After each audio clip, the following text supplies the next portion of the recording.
Hi friends, welcome back to our channel. ನಾನು ನಿಮ್ಮ ಶಿಲ್ಪ. Friends, ನಾನು ಇವತ್ತಿನ ವಿಡಿಯೋದಲ್ಲಿ ಮನೆಯಲ್ಲೇ ಈಸಿಯಾಗಿ ಯಾವುದೇ ಒಂದು ಆರ್ಟಿಫಿಷಿಯಲ್ ಯೂಸ್ ಮಾಡದೆ ಈಸಿಯಾಗಿ ಮಾಡಿಕೊಳ್ಳುವಂತಹ ಗೋಬಿ ರೆಸಿಪಿ ತೋರಿಸ್ತಾ ಇದ್ದೀನಿ.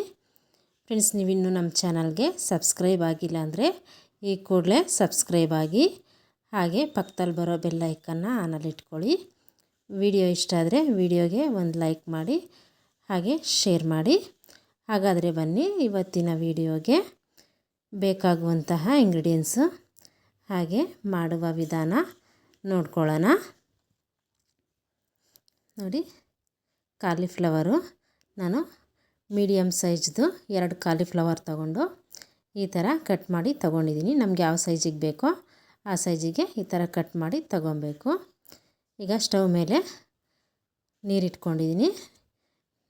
ನೀರಿಗೆ 1 ಸ್ಪೂನು ಉಪ್ಪು ಹಾಕ್ಕೊಬೇಕು. ಉಪ್ಪು ಹಾಕ್ಕೊಂಡು ಈಗ ಕಾದಿರೋ ನೀರಿಗೆ ಕಟ್ ಮಾಡಿಟ್ಕೊಂಡಿರುವಂತಹ ಕಾಲಿಫ್ಲವರ್ನ ಇದರೊಳಗಡೆ ಹಾಕ್ಕೊಬೇಕು.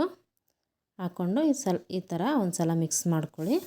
ಮಿಕ್ಸ್ ಮಾಡಿಕೊಂಡು ನೋಡಿ, ಈ ಥರ ಕುದಿ ಬರೋಕ್ಕೆ ಸ್ಟಾರ್ಟ್ ಆಗುತ್ತೆ. ಒಂದು ಕುದಿ ಬಂದಿದ್ದ ತಕ್ಷಣ ಇದನ್ನು ತೆಕ್ಕೊಂಬಿಡಬೇಕು. ಜಾಸ್ತಿ ಹೊತ್ತೆಲ್ಲ ಬೇಯಿಸ್ಕೊಳಕ್ಕೆ ಹೋಗಬಾರ್ದು. ಒಂದು ಕುದಿ ಬಂದಿದ್ದ ತಕ್ಷಣ ಇದನ್ನು ತೆಗೆದುಬಿಟ್ಟು ತಣ್ಣೀರಲ್ಲಿ ಹಾಕ್ಕೊಬೇಕು. ನೋಡಿ, ಈಗ ನಾನು ತಣ್ಣೀರು ರೆಡಿಯಾಗಿ ಇಟ್ಕೊಂಡಿದ್ದೀನಿ.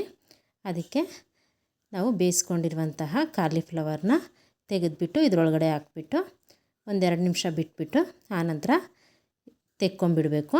ಈ ಥರ ತೆಗೆದು ಒಂದು ಪ್ಲೇಟಲ್ಲಿ ಹಾಕ್ಕೊಂಡು ಈಗ ನೀರನ್ನ ನಾನು ನೋಡಿ ನೀರನ್ನ ತೆಗೆದುಬಿಡ್ತೀನಿ.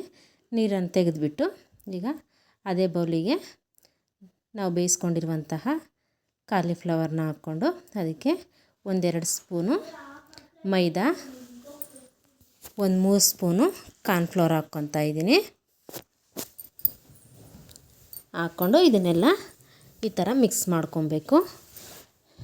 ಕಾಲಿಫ್ಲವರ್ಗೆ ಈ ಥರ ನೀಟಾಗಿ ಕೋಟಿಂಗ್ ಮಾಡ್ಕೊಳ್ಳಿ. ಈಗ ಸ್ಟವ್ ಮೇಲೆ ಬಾಣಲಿ ಇಟ್ಕೊಂಡು ಬಾಣಲಿಗೆ ಡೀಪ್ ಫ್ರೈಗೆ ಆಗುವಷ್ಟು ಎಣ್ಣೆ ಹಾಕ್ಕೊಂಡು ಎಣ್ಣೆ ಚೆನ್ನಾಗಿ ಬಿಸಿ ಆಗಬೇಕು. ಎಣ್ಣೆ ಚೆನ್ನಾಗಿ ಬಿಸಿ ಆದ ನಂತರ ಒಂದೊಂದೇ ಕಾಲಿಫ್ಲವರ್ನ ತಗೊಂಡು ಇದರೊಳಗಡೆ ಹಾಕ್ಕೊಬೇಕು. ನೋಡಿ, ಈ ಥರ ಒಂದೊಂದೇ ತಗೊಂಡು ಇದರೊಳಗಡೆ ಹಾಕ್ಕೊಂಡು ನಾವು ತಗೊಂಡಿರುವಂತಹ ಕಾಲಿಫ್ಲವರು ಒಂದೇ ಸಲ ಡೀಪ್ ಫ್ರೈ ಮಾಡ್ಕೊಳಕ್ಕಾಗಲ್ಲ. ಎಷ್ಟಾಗುತ್ತೋ ಅಷ್ಟು ಫಸ್ಟ್ ಹಾಕ್ಕೊಂಡು ಡೀಪ್ ಫ್ರೈ ಮಾಡಿಕೊಂಡು ಆನಂತರ ಇನ್ನು ಉಳಿದಿರೋದನ್ನ ಹಾಕ್ಕೊಂಡು ಡೀಪ್ ಫ್ರೈ ಮಾಡ್ಕೊಬೇಕು. ನೋಡಿ, ಇದು ಫ್ರೈ ಆದ ನಂತರ ನಮಗೆ ನೊರೆ ಕಮ್ಮಿ ಆಗುತ್ತೆ, ಅಲ್ಲಿವರೆಗೂ ಫ್ರೈ ಮಾಡ್ಕೊಬೇಕು.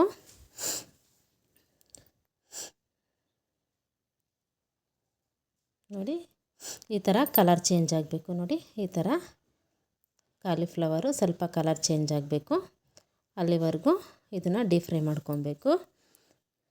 ಈ ಥರ ಕಲರ್ ಚೇಂಜ್ ಆದ ನಂತರ ಇದನ್ನು ತೆಕ್ಕೊಂಬಿಡಬೇಕು. ಈ ಥರ ತೆಗೆದುಬಿಟ್ಟು ಒಂದು ಬೌಲಲ್ಲಿ ಹಾಕಿ ಪಕ್ಕಕ್ಕೆ ಎತ್ತಿಟ್ಕೊಳ್ಳಿ. ಇನ್ನು ಉಳಿದಿರೋ ಎಲ್ಲನೂ ಇದೇ ಥರ ಎಣ್ಣೆಲಿ ಹಾಕ್ಕೊಂಡು ಡೀಪ್ ಫ್ರೈ ಮಾಡ್ಕೊಬೇಕು.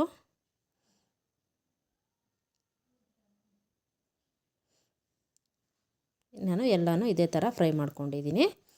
ಈಗ ಬಾಣಲಿಗೆ 3 ಸ್ಪೂನ್ ಎಣ್ಣೆ ಹಾಕ್ಕೊಂಡಿದ್ದೀನಿ. ಎಣ್ಣೆ ಚೆನ್ನಾಗಿ ಬಿಸಿ ಆದ ನಂತರ ಇದಕ್ಕೆ ಚಿಕ್ಕದಾಗಿ ಕಟ್ ಮಾಡಿಟ್ಟಿರುವಂತಹ ಶುಂಠಿ, ಬೆಳ್ಳುಳ್ಳಿ ಹಾಕ್ಕೊಂಡು ಇದನ್ನು 1-2 ನಿಮಿಷ ಫ್ರೈ ಮಾಡ್ಕೊಬೇಕು.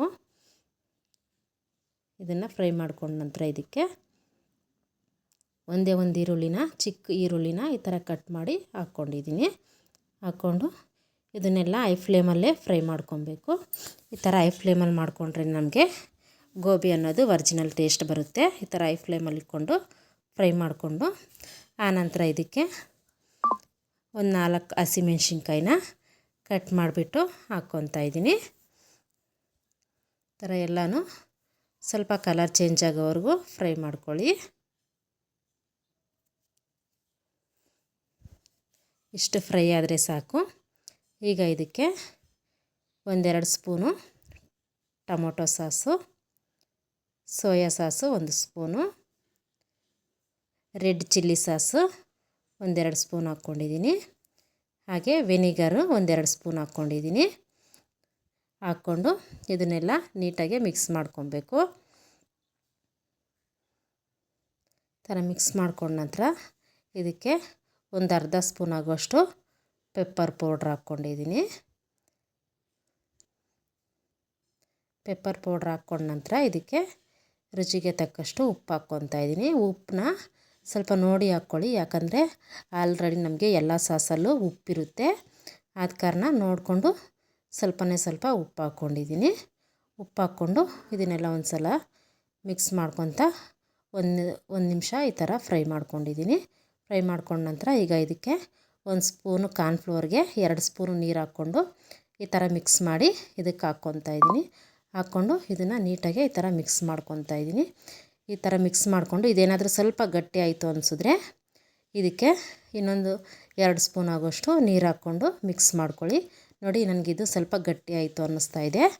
ಈಗ ಇದಕ್ಕೆ ನಾನು ಇನ್ನೊಂದು 2 ಸ್ಪೂನ್ ಆಗೋಷ್ಟು ನೀರು ಹಾಕ್ಕೊತೀನಿ. ನೋಡಿ, ನೀರು ಹಾಕ್ಕೊಂಡು ಇದನ್ನು ಈ ಥರ ಮಿಕ್ಸ್ ಮಾಡ್ಕೊತ 1 ರಿಂದ 2 ನಿಮಿಷ ಈ ಥರ ಫ್ರೈ ಮಾಡ್ಕೊತೀನಿ. ನೋಡಿ, ಇದು ಸ್ವಲ್ಪ ಈ ಥರ ಸ್ವಲ್ಪ ಗಟ್ಟಿಯಾದ ನಂತರ ಇದಕ್ಕೆ ನಾವು ಮೊದಲೇ ರೆಡಿ ಮಾಡಿಟ್ಕೊಂಡಿರುವಂತಹ ಕಾಲಿಫ್ಲವರ್ನ ಇದರೊಳಗಡೆ ಹಾಕ್ಕೊಬೇಕು. ಹಾಕ್ಕೊಂಡು ಇದನ್ನೆಲ್ಲ ನೀಟಾಗಿ ಮಿಕ್ಸ್ ಮಾಡ್ಕೊಬೇಕು. ನಾವು ಹಾಕಿರುವಂತಹ ಎಲ್ಲ ಸಾಸ್ಗಳು ಮತ್ತು ಉಪ್ಪು ಖಾರ ಎಲ್ಲ ಕಾಲಿಫ್ಲವರ್ಗೂ ಹಿಡಿಯೋ ಥರ ಈ ಥರ ನೀಟಾಗಿ ಮಿಕ್ಸ್ ಮಾಡ್ಕೊಳ್ಳಿ. ಮಧ್ಯದಲ್ಲಿ ಮಿಕ್ಸ್ ಮಾಡ್ಕೊತ ಒಂದು 3 ರಿಂದ 4 ನಿಮಿಷ ಹೈ ಫ್ಲೇಮಲ್ಲಿ ಇಟ್ಕೊಂಡು ಫ್ರೈ ಮಾಡ್ಕೊಳ್ಳಿ. ಈ ಥರ ಫ್ರೈ ಮಾಡ್ಕೊಳೋದ್ರಿಂದ ಗೋಬಿ ಕ್ರಿಸ್ಪಿಯಾಗುತ್ತೆ. ಹಾಗೆ ನಾವು ಹಾಕಿರುವಂತಹ ಉಪ್ಪು ಖಾರ ನೀಟಾಗಿ ಇಟ್ಕೊಳ್ಳುತ್ತೆ. ಆದ ಕಾರಣ ಈ ಥರ ಮಿಕ್ಸ್ ಮಾಡ್ಕೊತ 1-2 ರಿಂದ 3 ನಿಮಿಷ ಫ್ರೈ ಮಾಡ್ಕೊಳ್ಳಿ. ನೋಡಿ, ನಾನೀಗ ಇದನ್ನು 2 ರಿಂದ 3 ನಿಮಿಷ ಫ್ರೈ ಮಾಡಿಕೊಂಡು ಈಗ ಇಳಿಸ್ಕೊತಾ ಇದ್ದೀನಿ. ಈಗ ಇಳಿಸ್ಕೊಂಡು ನಾವು ಸರ್ವ್ ಮಾಡಿಕೊಂಡ್ರೆ ನಮಗೆ ಈಸಿಯಾಗಿ ಮನೆಯಲ್ಲೇ ಮಾಡಿಕೊಳ್ಳುವಂತಹ ಗೋಬಿ ರೆಡಿ ಆಯಿತು. ಇದು ತುಂಬಾ ಚೆನ್ನಾಗಿರುತ್ತೆ, ಮಾಡೋದು ಕೂಡ ತುಂಬಾ ಸುಲಭ. ನೀವು ಒಮ್ಮೆ ಟ್ರೈ ಮಾಡಿ. ಈ ಥರ ಎಲ್ಲ ರೆಡಿ ಆದ ನಂತರ ಇದಕ್ಕೆ ಸ್ಪ್ರಿಂಗ್ ಆನಿಯನ್ ಇದ್ದರೆ ಸ್ವಲ್ಪ ಸ್ಪ್ರಿಂಗ್ ಆನಿಯನ್ ಹಾಕ್ಕೊಳ್ಳಿ, ತುಂಬಾ ಚೆನ್ನಾಗಿರುತ್ತೆ. ಫ್ರೆಂಡ್ಸ್, ನೀವಿನ್ನೂ ನಮ್ಮ ಚಾನಲ್ಗೆ ಸಬ್ಸ್ಕ್ರೈಬ್ ಆಗಿಲ್ಲ ಅಂದರೆ ಈ ಕೂಡಲೇ ಸಬ್ಸ್ಕ್ರೈಬ್ ಆಗಿ, ಹಾಗೆ ಪಕ್ಕದಲ್ಲಿ ಬರೋ ಬೆಲ್ ಐಕನ್ನ ಆನಲ್ಲಿ ಇಟ್ಕೊಳ್ಳಿ. ವಿಡಿಯೋ ಇಷ್ಟ ಆದರೆ ವಿಡಿಯೋಗೆ ಒಂದು ಲೈಕ್ ಮಾಡಿ, ಹಾಗೆ ನಿಮ್ಮ ಫ್ಯಾಮಿಲಿ ಫ್ರೆಂಡ್ಸ್ಗೆ ಶೇರ್ ಮಾಡಿ. ಮತ್ತಷ್ಟು ಈಸಿ ರೆಸಿಪಿಗೋಸ್ಕರ ಶಿಲ್ಪಾ ಕಿಚನ್ ಆ್ಯಂಡ್ ಫ್ಯಾಷನ್ ಚಾನಲ್ನ ಸಬ್ಸ್ಕ್ರೈಬ್ ಮಾಡ್ಕೊಳ್ಳೋದು ಮಾತ್ರ ಮರಿಬೇಡಿ.